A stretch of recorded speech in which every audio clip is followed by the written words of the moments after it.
Allahu Akbar, Allahu Akbar, Allahu Akbar. Assalamu alaikum wa rahmatullahi wa barakatuh, everyone. Good morning to the media and everyone else who's here this morning. I'd just like to introduce our speaker today, our honorable speaker, Professor Farid Esack. I'm sure he's well known to many of you. He is a South African Muslim liberation theologian, professor in the study of Islam at the University of Johannesburg, amongst many other roles that he plays, including serving on the board of BDS, Boycott Divestment, South Africa. And of course, Professor Farid is a well-known anti-apartheid activist, and we're very, very happy to have him here, finally able to get him in Johannesburg and available to speak this morning. Welcome, Professor. Assalamu alaikum wa rahmatullahi wa barakatuh. Oh gosh, I wish I had my shoes on. I can stand in this guy's shoes.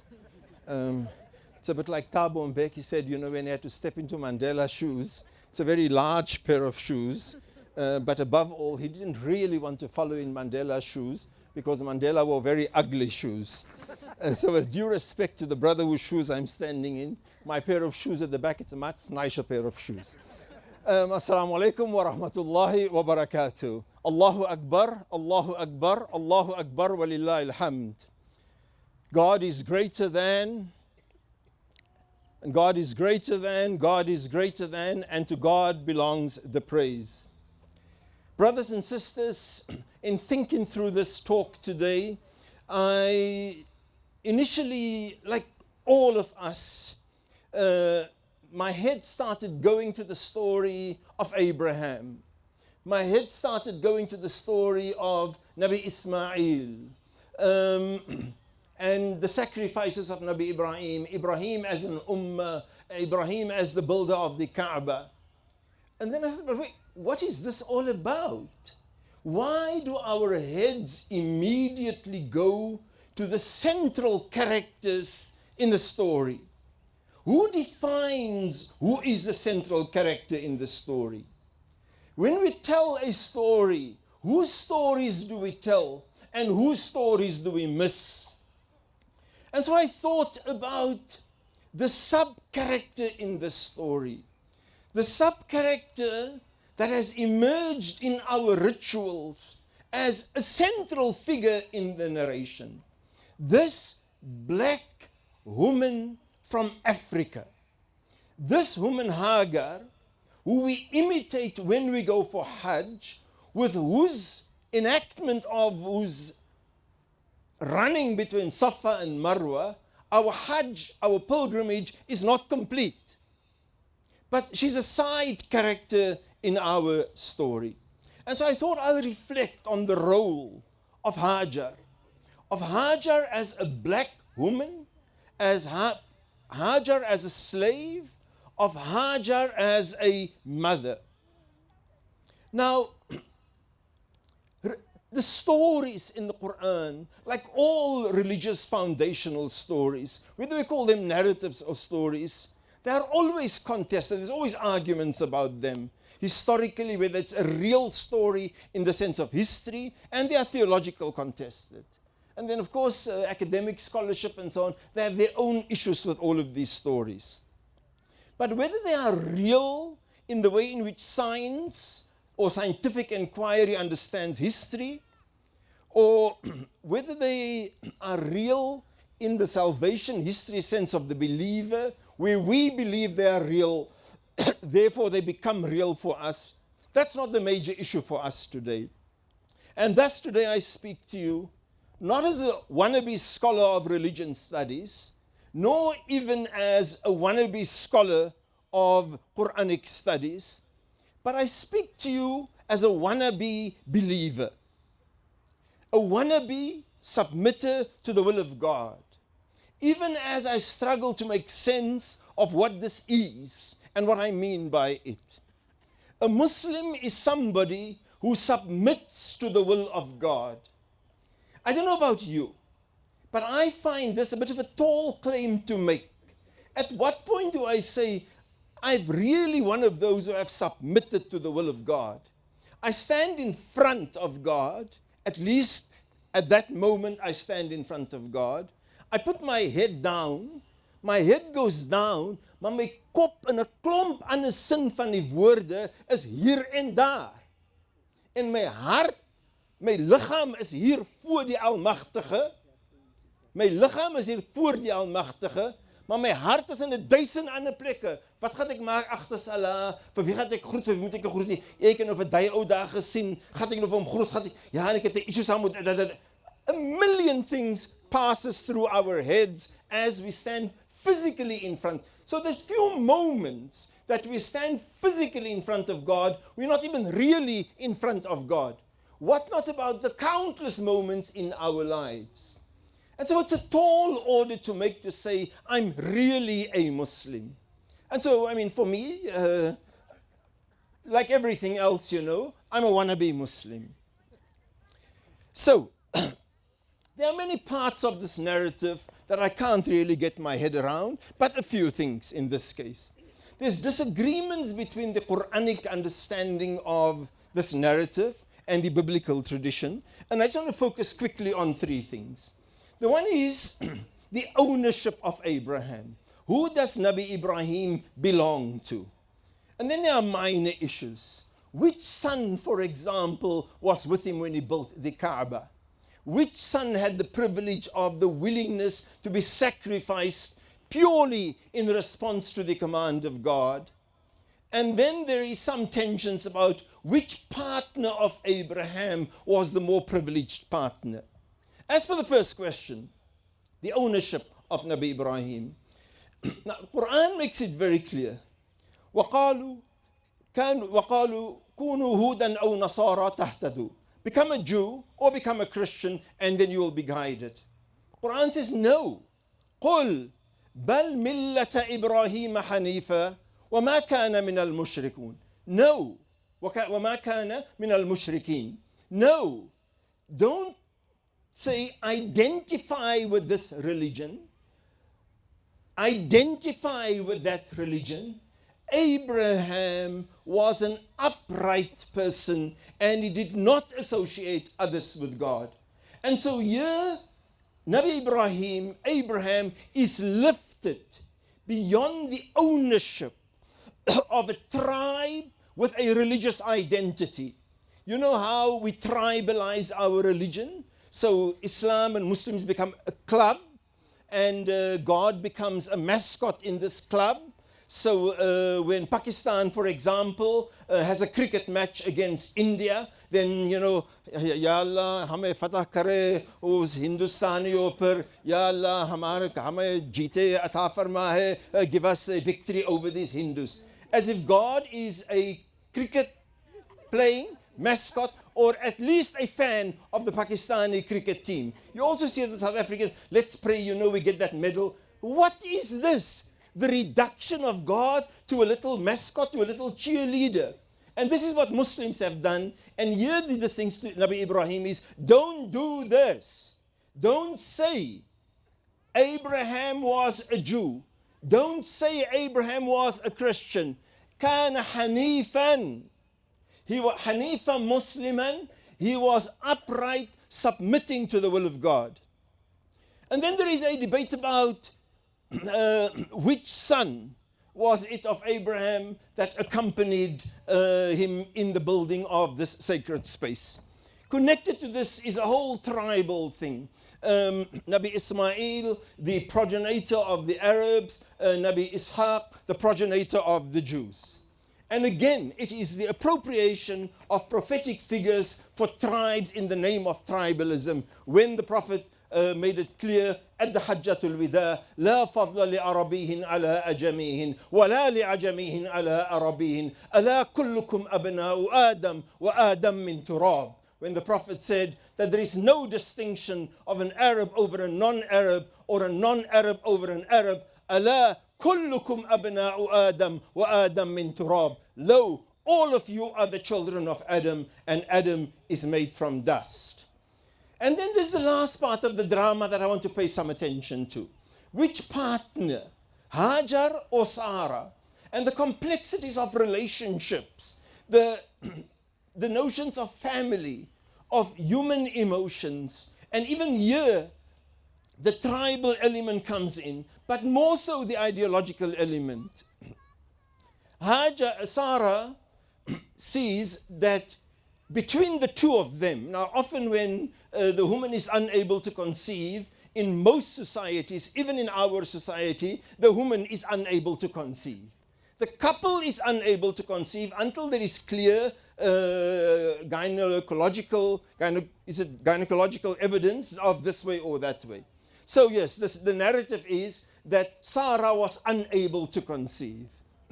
And then Sarah agrees that her domestic worker, stroke slave, should be given to Abraham. So Hajar is the slave woman owned by Sarah, given to Nabi Ibrahim. But in the beginning, Sarah is, of course, she's a princess. Sarah itself denotes princess, and there are different accounts of whose daughter she was, which king's daughter she was. But Sarah comes from this elevated class. She's, of course, also amongst the mother of the believers, being one of the wives of Nabi Ibrahim alayhi salatu wassalam. But Sarah hands Hajar over to Ibrahim as a vessel, as a baby-making machine. Hajar conceives of Nabi Ismail. But in the process, Hajar acquires a political awareness. I'm fed up of just being a domestic worker. Nabi Ibrahim acquires an affection, a love for Hajar. Sarah escapes. And here's a bit of a sting in the tail, because an angel comes and tells Sarah to go back, tells Hajar to go back to Sarah. And this is how religion often operates. When people seek liberation, our ulama, religious leaders, and in this case angels, go and say, no, go back to your previous condition of subjugation. Go back to your previous condition of oppression. Very many women in abusive relationship. We go to imams, and what does the imam tell us? Gaan terug na jou man toe, gaan maak peace onder julleself, and jy word pimpel en pers geslat, and it is described as a domestic dispute. It's like the occupation and the oppression of the Palestinians. It's described as a dispute, an Israeli-Arab dispute. People are kicked out of their lands, abused, dispossessed, and it's described, so it's a domestic dispute. Daar's 'n bietjie van 'n gilaaf tussen die man en vrou gilaaf. Daar's 'n bietjie van 'n problem tussen die man en vrou, and so on. And so Hajar is told to go back. The intensity of the jealousy sets in, and eventually Sarah has had enough, tells Nabi Ibrahim, get rid of this woman and of her child. And now there are two angles to it. The one is, like the Quraysh of Makkah, had to own the responsibility for the expulsion of the Muslims from Makkah or the Hijrah. And at the same time, there was also a divine wisdom behind the Hijrah. But the fact that there was divine wisdom behind the Hijrah does not absolve the Meccans from the oppression of the Muslims, from oppressing the Muslims, that forced the expulsion of the Muslims from Medina to Mecca, or earlier, from Mecca to Medina, or earlier on from Mecca to Abyssinia.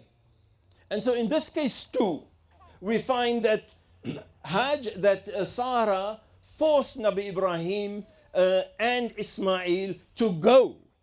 And here the Palestinians especially indicate this was the first part of the narrative of expulsion that they had to endure. And so there are many shared elements between us and the biblical accounts. The point is, how do we make this story speak for us today? What are the questions that we ask of this narrative today? Above all, what is the angle from which we look at these Qasasul Anbiya, at these Quranic stories? A white woman in Santon has her own questions to ask of this story. A black woman in Khayelitsha has a different perspective, a different way of asking the story. A meat-flying Israeli enforcing a brutal occupation has a way of looking at this narrative. And a stone-carrying Palestinian seeking her liberation from oppression has another way of looking at this story. And so first of all, we share an affinity, and we must be clear about this, with Judaism and with Christianity as Abrahamic religions, as part of the Ahlul Kitab. And this is an affinity that we share through Abraham, we share it through our scriptures, and we don't apologize for this. And so, in many ways, these are our brothers and our sisters. But there's another story, and this is the story of Hagar. A story that doesn't just connect us with our Jewish brothers and sisters in the faith of facile interfaith dialogue, where we are together and we share things with each other and we all live happily ever after. There is another community that we are a part of, or that we ought to be a part of as Muslims, and that is the community of oppressed, the community of the marginalized, and that is Hajar's community. And so, I need to kind of push on. I don't have the world's time. And so, the expulsion of Hagar has become a key issue in both relations between Judaism and Islam. And as I mentioned earlier on, Palestinians identify Hagar's expulsion at the hand of Sarah with their plight. So, Abraham moves with Hajar, alayhi salatu wasalam. And in the topic, I deliberately said, our mother, our lady Hagar, Sayyidatuna Hagar, in the way in which the Catholics, for example, speak about our Lady Mary. Hagar is our mother. Hagar is our lady. Now, Nabi Ibrahim alayhi salatu wasalam arrives in this deserted place, and after having stayed there with Hagar and Ismail, leaves them behind with a skin of water and a leather bag full of dates. I really don't understand, I'll be honest with you. I don't understand the dynamic of Nabi Ibrahim alayhi salatu wassalam leaving Hagar and his son behind. Lots of good things come from it afterwards, of course, but I still don't understand this. Let me be honest about this. So, Nabi Ibrahim goes and they ask him, is it God's will? Where are you going, leaving us in this valley when there is no person to accompany us, nor is there anything here? Hagar then asked, did Allah ordain this? And Nabi Ibrahim stopped, turned back, and said, yes. And then Sayyidatuna Hajar asks, O Ibrahim, to whom are you leaving us? And he says, I'm leaving you to God's care. Now there's a tremendous amount of tawakkul, of trust in God in this. I still have difficulty with the idea that it is the man's trust in God and it is the woman's willingness to go along with it. So it's admirable, these things, but I must say at the back of my head, I'm still bothered about a man leaving his wife and his child behind. So now, Sayyidatuna Hajar says, I'm satisfied to be with God. Now, of course, the people of Irfan or Tasawwuf, they would read lots of other things in here, and I can acknowledge and understand this, but I'm only saying, some of the things that continues to go on at the back of my head. So she traces her way back to Nabi Ismail alayhi salatu wassalam. Nabi Ibrahim alayhi salam, meanwhile, reaches just a pass, and he looks back at his family for the last time. And then he prays to Allah, Oh God, I've settled my offspring in a valley, barren from any cultivation, by your sacred house, so that they may establish the prayer. So make the hearts of people yearn towards them and provide them with all types of sustenance, that they may be grateful. Hagar's desperation increases. The food begins to run out. Now, brothers and sisters, some of us know the desperation when the food runs out.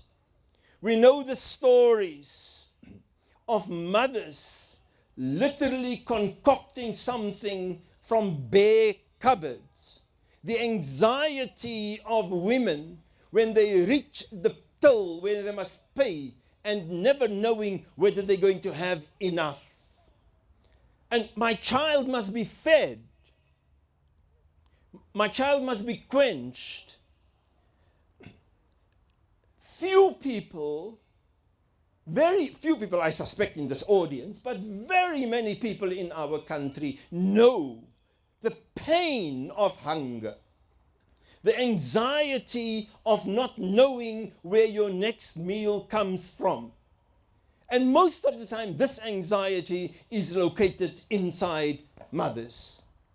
So Hagar goes off in search of water. But you can imagine the distress of this woman at leaving her child alone. You know, I grew up as one of 6 children. My father left our family when I was 3 weeks old. And we lived in a poor township, in a gang-infested township. And until today, I live with these images of sharing a bedroom with my 2 brothers with my mother. And my mother standing at the window until 3, 4 in the morning, waiting until the last of her sons have come in. They squeak in. They think that she's fast asleep. But she was standing at that window waiting for her child. And so Hagar has this anxiety. Will my child survive or won't my child survive? She goes, runs between Safa and Marwa. We enacted this thing of running in between, the anxiety, so that her son could be, so that when she gets to the top of the hill, her son becomes visible. So Hagar's sacrifice is commemorated by us every year. We run in the footsteps of Hagar. Hagar and Ismail are the only people buried in the inner sanctum of the Kaaba. A woman, a black African slave, is buried there. Without the sa'i, inna safa wal marwata min sha'airillah. And so these 2 hills become the signs, the symbols of God.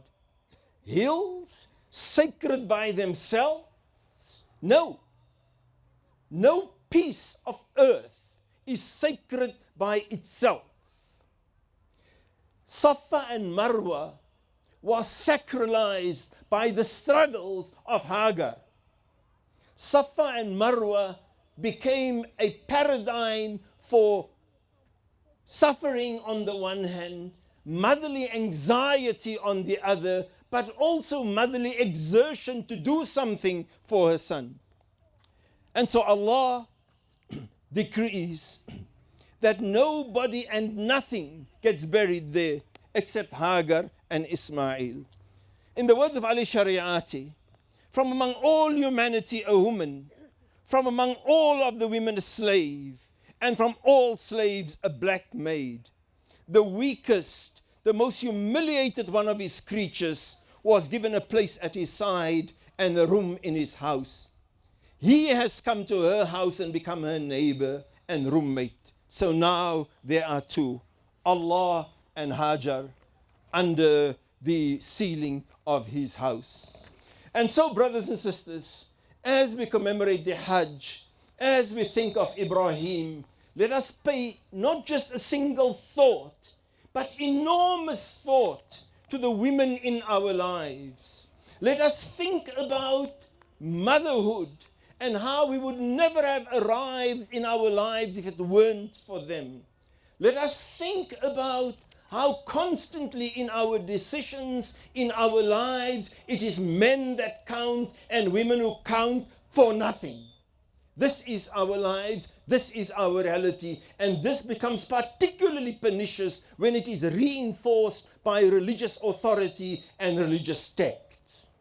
In all of text, there is the text itself, and there is the history of the interpretation of that text.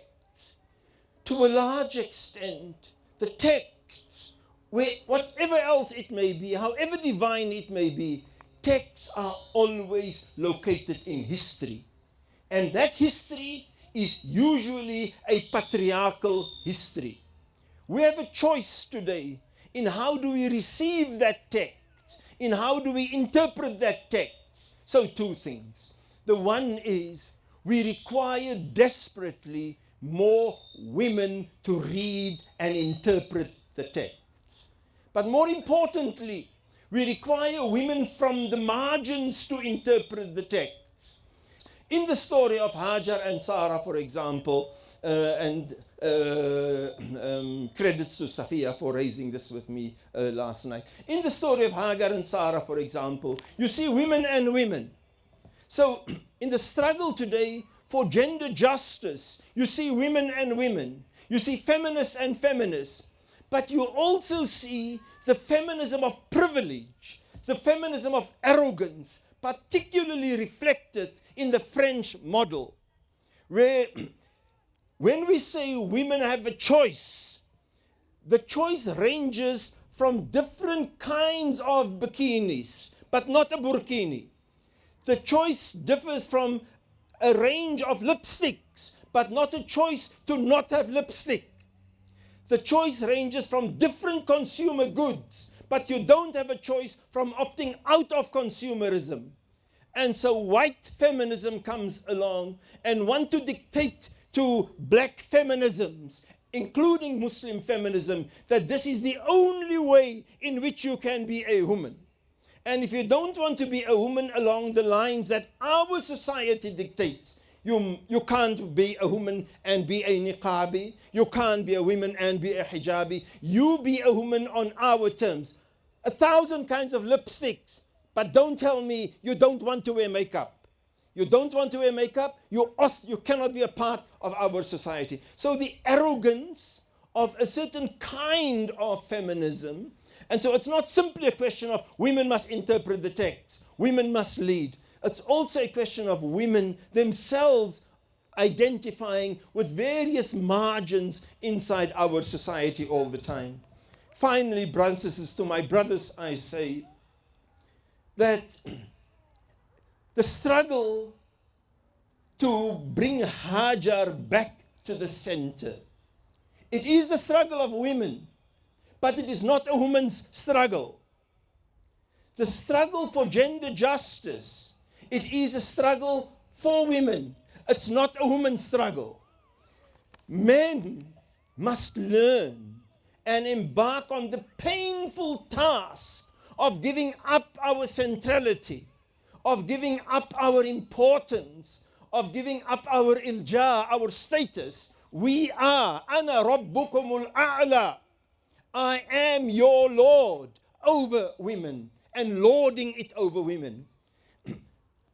Our Hajars will never be free. Our Hajars will never be recognized for as long as we don't accept the responsibility of lifting our hands over their throats, our feet over their backs, and raising our voices over their voices. أقول قولي هذا وأستغفر الله لي ولكم. الله أكبر الله أكبر الله أكبر ولله الحمد. الله أكبر الله أكبر الله